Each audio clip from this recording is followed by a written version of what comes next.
Bienvenue Stop Invest, la chaîne des top d'investissement. Ici, on parle essentiellement d'entreprises de qualité. Alors, on va faire un commentaire ici sur les rapports financiers pour les résultats du premier de l'année du premier. C'est bien ça, c'est le deuxième trimestre ici pour 2023, d'accord, pour Microsoft. Donc, n'oubliez pas, généralement, son année fiscale ne se termine pas à la même période que les autres. Ok, donc présentement, elle est sur le deuxième trimestre 2023.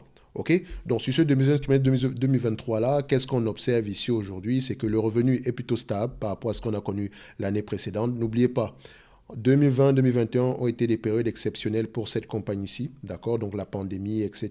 Donc n'oubliez pas que les revenus étaient tout simplement très élevés, notamment sur le service ici lié au, si je ne me trompe pas, notamment la partie hardware. Donc le hardware ici englobe tout ce qui est Xbox, tout ce qui est sur les surfaces, etc. OK? Donc revenu 2%, marge opérationnelle ici, enfin bénéfice opérationnel ici, on a à peu près 20 milliards donc, par rapport, enfin, en berne par rapport à ce qu'on a connu l'année précédente ici. Mais voilà, ici, décrit 8% and 3% respectively.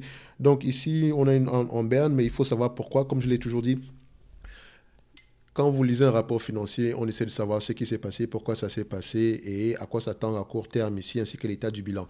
Donc ici, qu'est-ce qui s'est passé? C'est essentiellement le revenu. Vous voyez le revenu de 2%,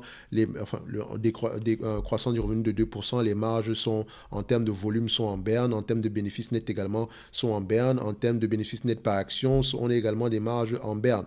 La seule partie qui se porte très très bien ici, c'est la partie service cloud ici, qui a à peu près 22% de croissance normale. Donc s'il n'y avait pas eu ce segment-là, on serait à une légère décroissance ici. Mais il faut également prendre en considération ceci.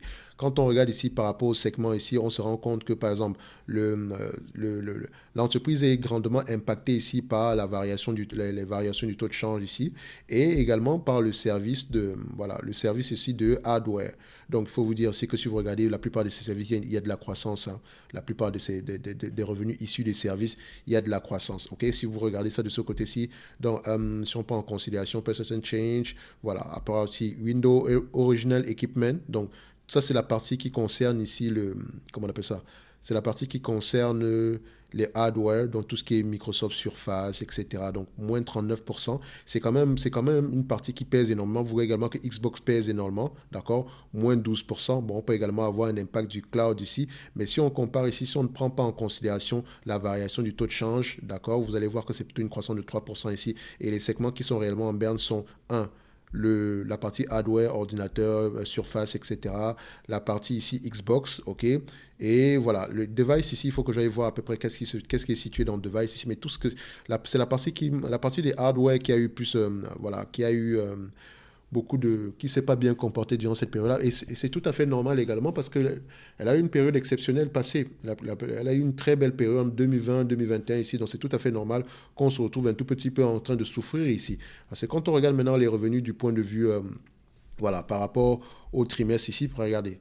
On a la partie product ici, je pense, c'est à peu près la partie qui englobe tout ce qui concerne les hardware, etc. Donc ici, vous constatez qu'on quitte de 20 milliards à 16 milliards. Et cette partie-ci qui englobe tout ce qui est service, donc le cloud, etc., on quitte de 31 à 36 milliards par là. D'accord, j'arrondis bien sûr.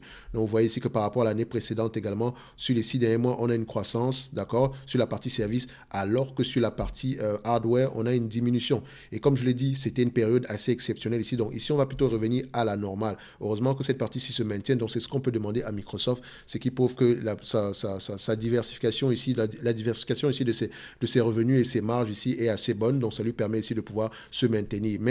Mais ça n'empêche pas qu'il y ait un impact ici au niveau des marges, tout simplement parce qu'on ne peut pas baisser les coûts aussi rapidement. Vous voyez ici qu'on a des marges ici, on a une marge brute de 35 milliards, alors qu'on a 34 ici. Donc vous remarquez également ici que les marges, les charges ici liées à l'exploitation, donc on parle ici de operating expense, les dépenses opérationnelles ici sont plutôt stables, ils ont même augmenté, d'accord, recherche et développement augmente, sell and marketing augmente et général administratif augmente également, donc ça a plutôt augmenté, donc c'est ce qui est sûr, ça aura un impact ici sur les bénéfices opérationnels, donc c'est à ce niveau-ci, quand on a une réduction, une partie de nos activités qui sont en berne, généralement, voilà, on peut se permettre de réduire les coûts d'exploitation ici, mais ça dépend du business, d'accord? Elle peut garder le même... je pense elle peut également choisir de maintenir le personnel ici, de ne pas réduire les coûts, etc. Je pense même qu'elle a dû réduire également ses coûts d'exploitation. Donc, je pense qu'il y a également un processus de licenciement qui est en cours. Donc, je ne sais, je pense que toutes les textes sont comme ça, mais il faut aller vérifier sur Microsoft. Je ne me rappelle pas bien. D'accord? Donc, ce qu'on peut observer ici, que les bénéfices nets ont diminué ici. Donc, qu'est-ce qu'on peut se dire par rapport à ces résultats-ci? Est-ce qu'on doit stresser? On se dit, ah, Microsoft en berne. Ah, techniquement, il faut remettre les choses dans leur contexte. On a une période ici qui était assez exceptionnelle en 2021, d'accord? 2021 et 2020 par rapport à la pandémie. Donc, ce segment-ci de hardware a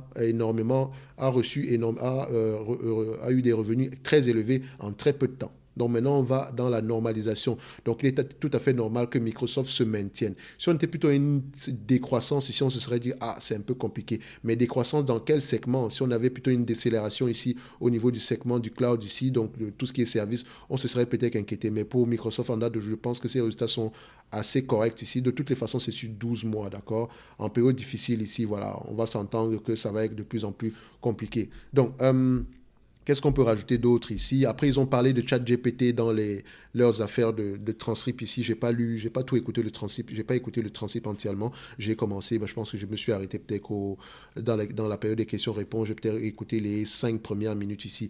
Donc, vous remarquez, bon, c'est quelque chose qu'on va faire en supplément ici. Comme je l'ai toujours dit, quand on lit les rapports financiers, on écoute également les conférences calls. Au niveau des états, au niveau de la balance ici, c'est assez correct, ok? Donc, au niveau des cash flow, cette semaine également, on ne s'attend pas à grand-chose parce qu'il y aura une variation ici. Donc, de toutes les façons, ça ne nous surprend pas. Donc, on est assez correct ici. Je pense que, voilà, elle a eu des résultats assez corrects, d'accord? Je ne dirais pas que ces résultats-là sont mauvais. Ils sont assez corrects parce que, regardez, le segment de tout ce qui concerne productivité and business process, c'est en tête 17 milliards de revenus, 8 milliards de bénéfices opérationnels. OK, donc c'est bien ça, exactement. Le segment du cloud, c'est à presque 9 milliards de bénéfices opérationnels. Le segment ici de personal computing, etc., vous voyez qu'on quitte en bénéfices opérationnels. D'accord, regardez bien. Revenus, on quitte de 17 à 14 milliards. En bénéfices opérationnels, on quitte de 6 à 3 milliards. D'accord, c'est un gros impact. D'accord. Si on avait eu le même niveau de marge ici, de revenus ici, d'accord, on aurait eu à peu près quelque chose de supérieur à ce qu'on a connu ici. OK. Donc, on peut se dire que ce segment-ci, c'est un segment qui est appelé à souffrir. Donc, le hardware, c'est toujours comme ça. Donc, vous allez voir que les compagnies, par exemple, comme Hewlett Packard, ils vont également souffrir. Dell également va souffrir à ce niveau-là. C'est pour ça qu'il est toujours intéressant d'avoir une partie service parce que la partie service est un peu plus stable. OK. Donc, on va se dire ici que Microsoft a eu des résultats corrects. Par rapport à l'évaluation de Microsoft, je vous dirais, je ne changerai pas d'avis par rapport à ce que j'ai eu ici précédemment. OK? Microsoft est correctement évalué. Après, je ne me rappelle même pas, on est à combien ici aujourd'hui pour Microsoft. Donc, on va regarder ici MSFT. Voilà, Microsoft, tu te retrouves à combien? Alors, on est à peu près 242 dollars l'action ici, donc je pourrais dire ici qu'on reste correctement évalué ici. Celui qui rachetait du Microsoft, c'est par rapport à la croissance future ici. Si croissance est très élevée, tant mais vous voyez ici que cette période-ci a été exceptionnellement élevée. D'accord? En moyenne, on était à 10-13% ici, mais là, on a eu du 20% en très peu de temps. D'accord? Donc, c'est la partie de la pandémie. Là, maintenant, on essaie de revenir à la normalisation des opérations. Donc, maintenant, en date d'aujourd'hui, Microsoft, je vais regarder ici le yield des free cash flow. J'aime bien regarder le yield des free cash flow ici par rapport à la capitalisation boursière. Qu'est-ce qu'on observe ici? Si les free cash flow sont stables, on a à peu près 3,51%, ce qui me permet de dire que techniquement, elle est correctement évaluée. Si vous l'achetez ici, c'est vraiment par rapport à la croissance. D'accord? C'est vraiment par rapport à la croissance. Je ne pourrais pas dire que Microsoft est sous-évalué, mais voilà. Celui qui l'achèterait ici aujourd'hui, c'est vraiment par rapport à la croissance. Donc, c'est le même avis que la dernière fois. Ça reste une belle entreprise ici. Donc, on a eu de bons résultats. On a eu des résultats assez corrects ici. Donc, c'est le maintien. C'est la chose la plus importante ici. Je vous encourage vivement à lire les conférences calls, à écouter les conférences calls. C'est très important si vous voulez avoir une idée en 360 par rapport à ce qui se passe dans cette industrie ici. OK, moi, peut-être que je ferai une note d'analyse ici au cas où, quand on parlera ici de ces segments-là, de ces entreprises-là, mais pas pour le moment parce que là, présentement, il y a d'autres choses à faire. Mais voilà, à peu près correct. Donc, si quelqu'un qui a investi sur Microsoft ici aujourd'hui, voilà, c'est correct. Il n'y a pas lieu de paniquer de quoi que ce soit. Mais en tout cas, ça, c'est juste mon avis. Je peux également me tromper. Je me réserve d'ailleurs le droit de le faire. D'accord? Donc, les 12 prochains mois ici auront un impact négatif sur la partie du hardware. Donc, peut-être qu'on aura à peu près des résultats qui seront à peu près au même niveau que 2022 ici. En tout cas, c'est ce qu'on souhaite. D'accord? Je ne sais pas si ça sera le cas, mais c'est ce qu'on souhaite. OK? Maintenant, on verra à peu près ce que 2023 va nous donner. Mais ici, on n'investit pas juste pour 2023. On essaie également de regarder plus loin que 2023. D'accord? Donc, la taille du marché ici est importante à connaître. D'accord? Dépendamment de ces différents segments d'activité. OK?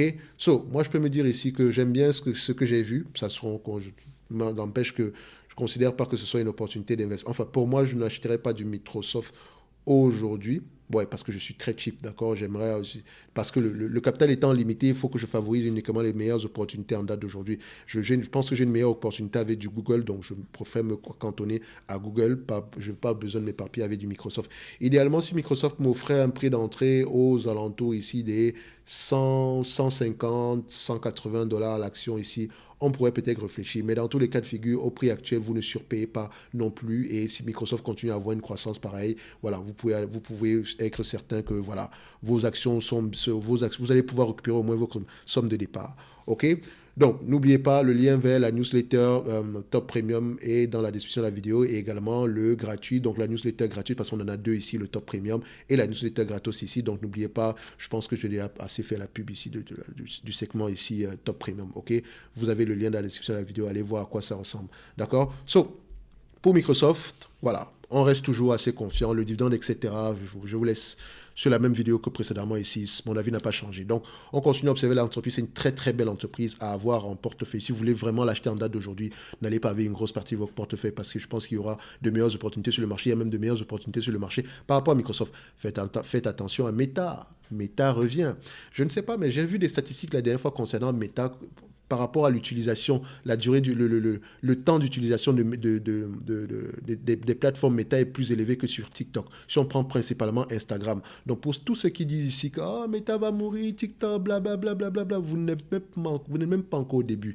Meta est là pour rester pendant très très longtemps. Et ici, je ne parle même pas de leur métavers. Je ne sais même pas à quoi ça va ressembler. Mais Zuckerberg sait qu'il n'a pas le choix que d'avoir lui-même son propre portail. Sinon, il va toujours se faire malmener par les entreprises comme les Apple ou les Google. Ok, c'est pas pour rien. Le portail est très très important. Il faut maîtriser, il faut avoir son propre système d'exploitation ici, d'accord, afin de pouvoir le gérer comme on veut, d'accord. Sauf maintenant pour ceux qui ont des soucis au niveau des données, machin.